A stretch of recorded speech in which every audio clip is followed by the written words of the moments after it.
Warning, this video may contain spoilers for the TV show or movie that we discuss in this video. If you have not yet watched the TV show or movie that this video is about, please come back to the video at a later time after you have watched the content that was discussed. You have been warned.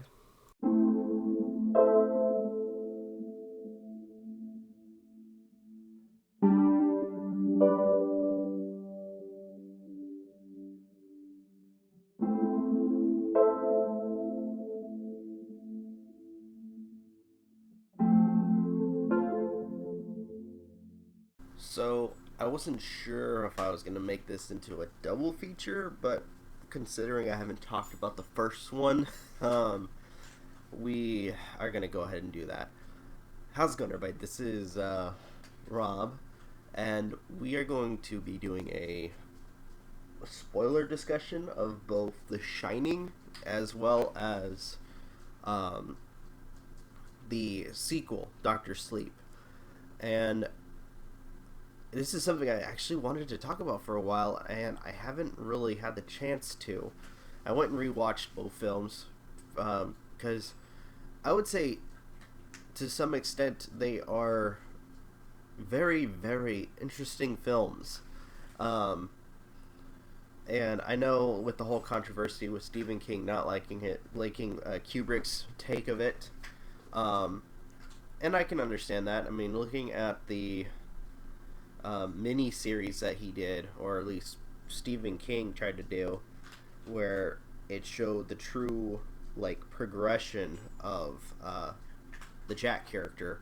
I could see why, because I guess he wanted it to follow more of the book, and it didn't. But sometimes I'm trying to figure there might have been a better way for Kubrick to show the progression, but it just went straight into the progression for his insanity, from being somewhat normal and kind of an alcoholic to a crazed lunatic, like that. So yeah. So for those who don't know the basic premise of The Shining, you have a family that go into, or at least act as caretakers of this hotel, and it's way out in the middle of nowhere, and you get a mixed bag of kids, or at least a child who has psychic abilities, and a haunted mansion, in a sense, where the ghosts are trying to kill them. And it's really interesting about how everything goes about, or at least moving forward, in a sense. And like I said, this is going to be a discussion of both The Shining and Dr. Sleep, because both films are really, really interesting in their own ways. So, in this first movie, The Shining, yeah, like I said, the family act as caretakers for this hotel, and at first everything seems fine. The Jack Nicholson character is apparently a writer, so he, in his free time, is trying to type away, and things are not right, and it's not, I can't say slowly, but quickly picks up as something being terribly wrong with the hotel. And at the same time, due to an accident, you find out that their son, Danny, has abilities, or at the very least, he has a quote-unquote imaginary friend, as he calls it. They meet this character who lets him know that it's something called The Shining, where it basically psychic powers. He calls it The Shining. It's basically psychic powers, and he's able to I wouldn't say detect, but feel the presence of the ghosts or specters, poltergeists, whatever, that are inside the hotel. But I will say, kind of thinking about it, because it kind of reminds me in some sense of, was it 1403 or 1303? I can't remember. The movie with where the guy goes into the hotel room, and the hotel room is just an evil room. I always got that kind of vibe. I mean, yeah, that movie came after, but I feel like movies like The Shining kind of brought that whole concept for movies like that, but who knows. So anyways, yeah, after a few drinks, everything goes to shit. The dad starts trying to kill everybody. The guy that taught the son how to use his abilities gets axed off, literally, because he gets killed with an axe. And he tries to chase his son into a hedge maze and dies, with the mother and the son being able to escape. And I will say, all in all, with around the time that it was released, that movie was really good. I mean, with what was given for, I'm assuming, production, it was a really interesting film. It sucks that Stephen King didn't like it, though. But that's his own prerogative. He doesn't have to like everything that people do when it comes to his books. So number 2, and this one's gonna be interesting. So yeah, the sequel, Dr. Sleep, and I'm gonna say it sucks. I mean, this is a little bit ahead of the thing. Jack Nicholson does not prize his role as a ghost. I mean, no joke. And in the trailers, yeah, they do come back to the hotel, which is interesting, and there's a reason why. But I'm getting ahead of myself. So it starts off with two things. One, the introduction, or at least the child Danny, which isn't, well, it's understandable. It's not played by the same kid, who is having to deal with ghosts and is afraid. And we literally see him pissing himself in fear because of what he's seen. And then the next scene over, we have this little girl. Or was it the first scene? I can't remember. This second. I'm tired. You have this little girl who kind of goes to go pick flowers and then ends up getting killed by these creatures. I say creatures because they look human, but they feed off of the pain and suffering of people who have the shine. So a few scenes later, you see Danny as an adult, and oh my gosh, this was a really crazy scene, and it comes back later in a sense, kind of like a morality check. Danny is like trying to rush out of this room because I guess he picked up a chick who bought a bunch of drugs and OD'd and died, and with her is her child. Yeah, that's a pretty effed situation. And Danny's trying to like take the money, like steal all the money, and Doc is haunting him. He's kind of like Doc is like, for the few scenes that we have him, is like Danny's Jiminy Cricket in a sense, where he tells him like, no, leave money for the child. So he does, while giving him like Cheez-Its. So they do that, but later what ends up happening is you find out that, yeah, the woman's dead, and the baby died too because nobody came to look for them. Fuck. Yeah, that was bad. So we get another scene where this it's like at a girl's birthday party, and you find out that like right away this girl is, apparently has the shine, but not just has the shine, but it is like in a massive scale. Like she is incredibly powerful with her abilities. And this was interesting. I will say, like, this film was particularly interesting because it kind of brought a new, like, level of what the shine is, in a sense, where there are certain types. I mean, when you have the villains, they start, like, mentioning different types, like a looker, a pusher, all this other stuff, like, and it you know what, and it gave me flashbacks of that movie, Push, where they're in China and you have the different people with psychic abilities, like the pusher, the looker, the finder,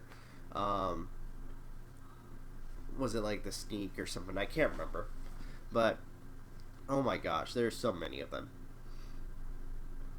And these creatures, they feed off people like that. And it's... They pull out these freaking canisters of the people, or at least their life essence, in a sense, to feed off of that.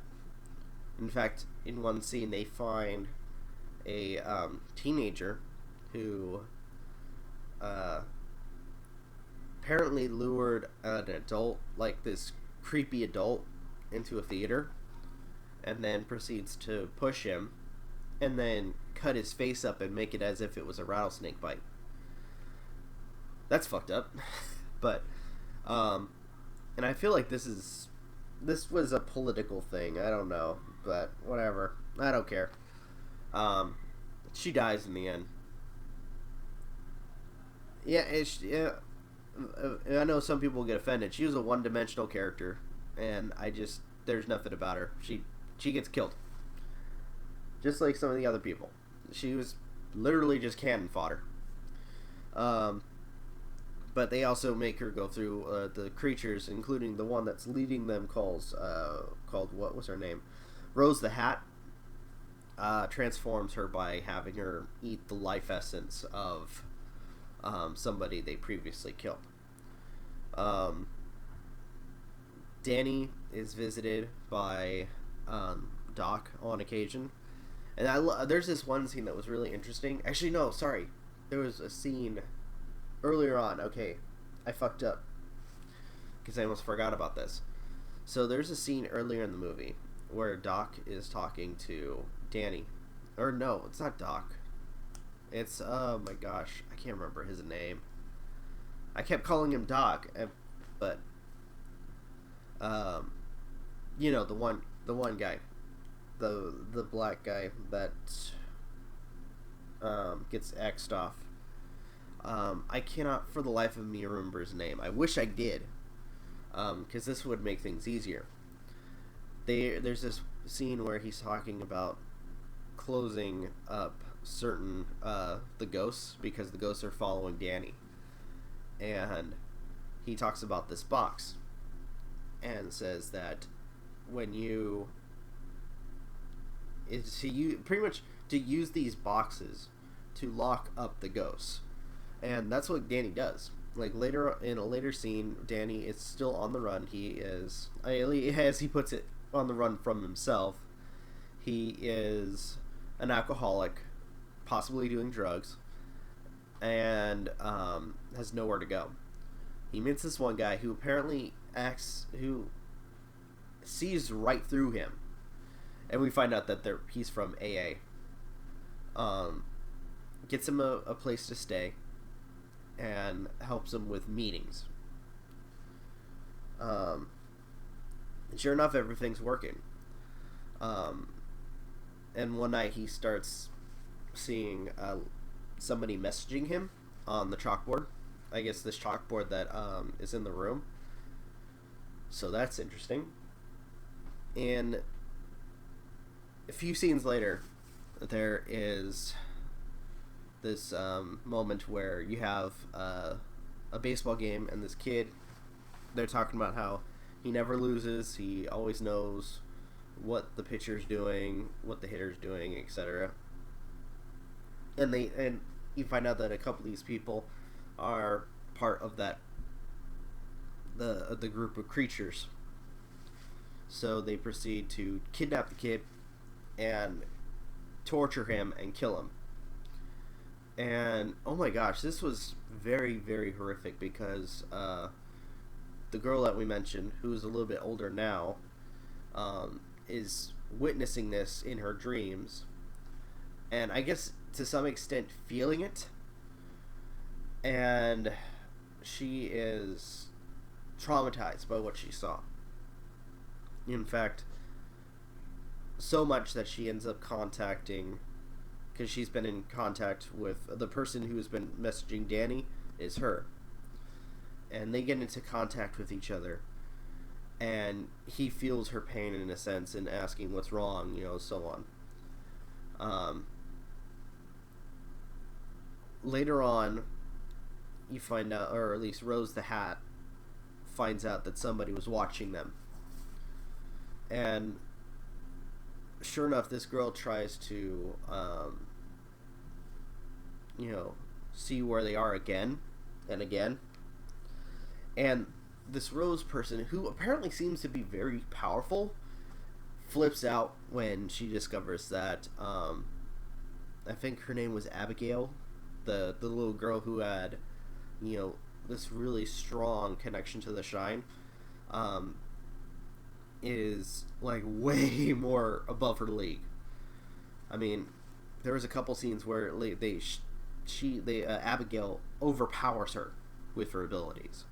Probably the funniest one is when Rose tries to go into her mind, and kind of like Danny, there are these boxes in her head with all the information of her life, and what's her name tries to rummage through her head, and what ends up happening is she gets snared like an animal. Oh my gosh, I thought that was hilarious. And then Abigail turns it on her, and she starts rummaging through her head. Oh my gosh, that was hilarious. And she's flipping out because she is way more powerful than her, and with everything going on, these creatures are now worried about this person overtaking them or finding out who they are and what they do, and sure enough, that ends up happening. In fact, Danny, who at first was reluctant to help her, and who has apparently captured every ghost in the hotel, ends up helping her with his new friend, who has a few tragic things. Like, you can tell there's something going on with him. Or at least he kind of understands Danny in that respect, where he sympathizes with him. So they eventually go over to where the baseball kid was killed to find something attached to him, or at least something that it was his, which was a glove. And they do find it, and the reason they were finding this glove was because I have a toilet that's right behind the freaking thing. That's horrible. I'm sorry, guys. But anyways, so the glove. So apparently the reason they went for this glove, and this was actually really smart for the little girl, with her ability, she was able to locate the rest of the group, and the only way they were able to do that was with the glove, because the glove was worn by one of the creatures. So they were able to locate him and see what they were doing, and sure enough, they conduct a really interesting plan where pretty much the mass majority of the group, everybody besides Rose, is left in their camp. Rose is left at the camp. Everybody else is going for this girl. Sure enough, it does not pan out well, because you find out that the friend used to be a hunter, and they pin them down. All the creatures go after Abigail, who you find out was a projection, of herself, and they get, they get clipped one by one. Every one of them die. The girl from the beginning who kind of pushes the adult men, she ends up getting shot, and before she's about to die, pushes Danny's friend to kill himself, which is pretty effed up, but I guess she gets the last laugh before she dies. Okay. So near the end, that all that leaves is Rose, and Danny has to, make a hard choice. So, actually, no. Before then, Abigail gets kidnapped, and they show another extent of Danny's abilities, where, because what's her name? Abigail is being driven off to Rose, probably to get killed. She's being taken by this guy named Mr. Crow or something. And Danny, in some sense, possesses her. And they have a little conversation, and they talk about... I love this little bit where you have Abigail, who has like 2 seatbelts on, and he's all talking about it. He's like, man, you must have lived a long time, especially to not be cautious about wearing a seatbelt. And the dude is like, what, for a second? And he proceeds like, no joke, you friggin', again, they just show more extents of Danny's power, where he literally uses just a small portion of Abigail's ability to freaking throw the car to the side of the road into a tree, and the dude is flown out and dies. And this really upsets Rose. And Danny ends up catching up with Abigail, and then they proceed to head to the hotel from The Shining, thinking that if this was harmful to people like him and Abigail, it's probably going to be way worse for people like Rose. And we find out that that's the case. What ends up happening is they get there, and Danny has Abigail wait outside. And this was a really interesting scene too, or section of scenes anyway. He has Abigail wait outside because he wants nothing to happen, and she's like, "What are you doing?" Like, I gotta wake the building up. And sure enough, yeah, that's what it seems like. As he's going through, he turns on the boiler, he turns on the power, and slowly, as he's going through the house, you'd think it's like the electricity, but no, it seems like they make it seem like the building is actually waking itself up for him and his presence. He goes into the main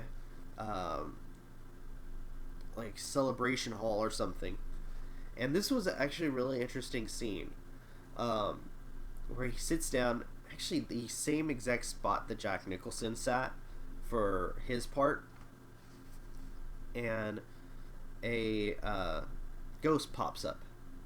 It's his father, but his father does not remember a thing about his wife or his son, and he's trying to egg him to drink, but he can't.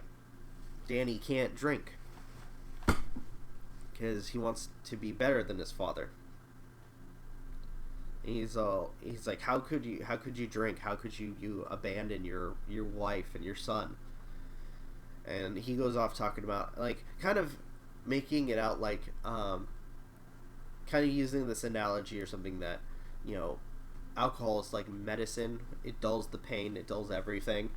And sure enough, he is right on that. I mean, it's not good to drink alcohol to the point where it is affecting your life, but he makes an interesting like analogy about how, you know, a lot of people, and this was something I kind of look into, because I think I've referenced that I work at a rehab, and there some of these guys' stories about how they use alcohol to dull the pain, or use substances to dull the pain, dull their senses, so they didn't have to feel as bad as they did. It's interesting. But after after a confrontation with the dad, they find out that Rose is arriving. And when they get there, they get into the main hall with the stairs and the typewriter that has not been moved for years, which is interesting. So, yeah, they are on the stairs, and it kind of is reminiscent to the scene where Jack Nicholson is trying to kill the wife, and she was like at the top of the stairs while Jack Nicholson was at the bottom. Rose gets there, and she's about to try to kill Danny and Abigail. But apparently, Danny has been a little bit more powerful than we thought, because he pushes Rose into his mind. And at first it seems like it's going to work, because you have Abigail, or at least a fantasy or a projection of Abigail inside his head, trying to dull Rose. And there's a point where Rose catches Abigail, and she starts to realize, I'm not in your head, I'm in somebody else's head. And one of the boxes slowly starts panning towards slowly starts moving towards Rose. Now, I think this was like plan B or plan A, where they were going to try to capture her in some sense in his mind. If that's the case, where would her body, would it just go lifeless? Who knows? But in a sense, that doesn't work. And Rose ends up, who is in some sense like curious about Danny, proceed to take him down, nicking his one of his arteries in his legs, so he starts bleeding out. In fact, she before trying to kill Abigail, she gets a quick snack out of Danny, and as she's like feeding off of him, she starts realizing there's more inside of him. And I love this scene where he's like, you got more in there? He's like, I was like, oh no, it's not just me. And they're hungry. Or no, they're starving. I think that's what he said. So he pretty much opens Pandora's box as all the ghosts pile up on her. And there's this really creepy scene where you see the ghosts like start freaking pushing their freaking hands under her skin and like stretching her skin and freaking just feeding off of her and her life essence. And I can say that was a terrifying scene, especially since after they were done, they turn on Danny and proceed to possess him. Abigail is trying to get out of the hotel, and I love this scene where she's in the room with the old lady ghost in the bath, and the old lady ghost is staring at her. And I love this scene. She's just like, try it. But Danny comes in and he's possessed, and as Danny's about to kill her, she starts kind of pushing to talk to Dan and let him know that you're the one in control. She actually makes this comment that you do realize that the body you're possessing visited the boiler room before coming over here. And for a second, the ghost is like, oh shit. And the ghost proceeds to go into the boiler room, leaving Abigail to fend for herself. And at first, the ghost seems like it's about to kind of shut off the boiler, but Danny takes back control of his body and lets it happen. Lets the boiler kind of implode in some sense, causing this huge fire. And at the end of it, you have Abigail outside of the hotel as it is engulfed in flames.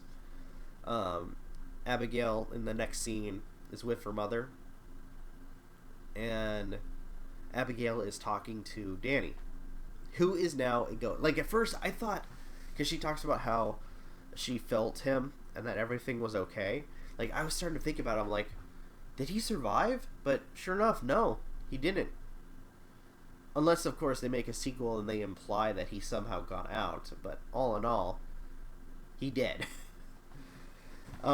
Just like the other guy. But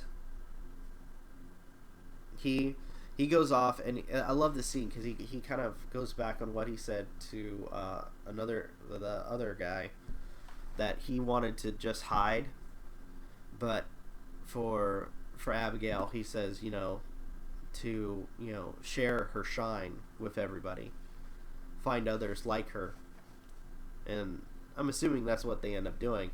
And in the last scene, I'm assuming she took on the role that Danny did, because in the last scene she kind of comforts her mom about her dad being in heaven, and she looks to her right and sees the old lady ghost. And as we said earlier, I'm tired. She finds the old lady ghost and proceeds to go into the bathroom and shut the door, which I would have to assume that she's taking on the same role that Danny had, which is find the ghosts, lock them up, and don't let them out ever, because they are a nuisance to society. So, all in all, The Shining, good film. I personally liked it. It had its really great moments, and its creep factor was awesome. Dr. Sleep, I will say that this one was really interesting, and it really added more to the mythos for the whole thing about The Shining. I was looking at it, and apparently somebody correct me if I'm wrong, but apparently stuff like The Shining is connected to events with it and some of other Stephen King's film or books. So who knows? Maybe there may be a crossover down the road. People are already speculating about there being a sequel to what's it called? It, anyways. Even though the story ended, but who knows? All in all, I will say, just the bottom line, this has been a really, really interesting set of movies, and I enjoyed both of them.